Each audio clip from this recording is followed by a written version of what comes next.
2 शिट्ट्या होऊ द्यायचं. त्यानंतर आपण मसाला काढून घेऊ. याच्यामध्ये टाकलाय कांदा, आपलं धना पावडर, अद्रक, लसण आणि खोबरं. कांदा आणि खोबरं भाजून घेतलेलं आहे. त्यानंतर याला बारीक करून घेऊ. थोडासा कोथिंबीर टाकून घेऊ आणि बारीक करून घेऊ. चला तर आपलं तेल तापलेलं आहे. आता आपण त्याच्यामध्ये टाकून घेऊ टमाटर.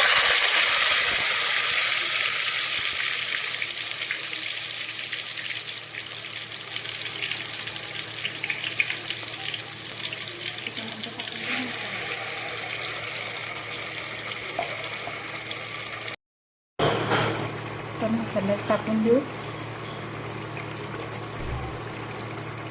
बिर्याणी मसाला 2 चम्मच. त्यानंतर 3 चम्मच लाल तिखट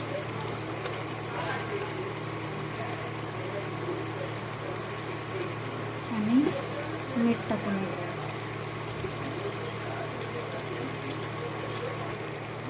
तर आपला मसाला रेडी झालेला आहे. त्याच्यामध्ये आपण हे फणस टाकून देऊ.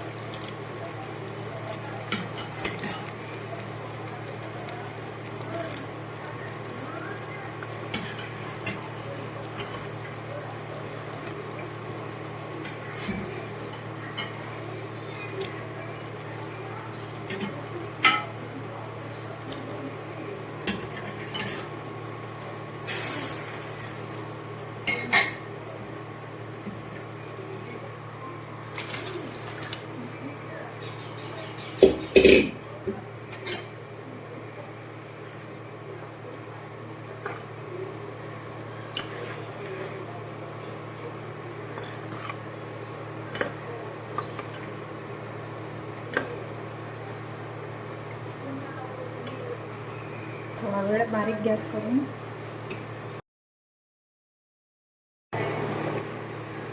तर आपली भाजी रेडी झालेली आहे.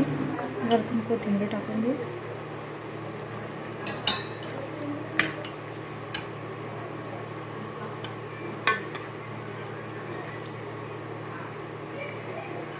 व्हिडिओ आवडला असेल तर लाईक करा, शेअर करा आणि सबस्क्राईब करा.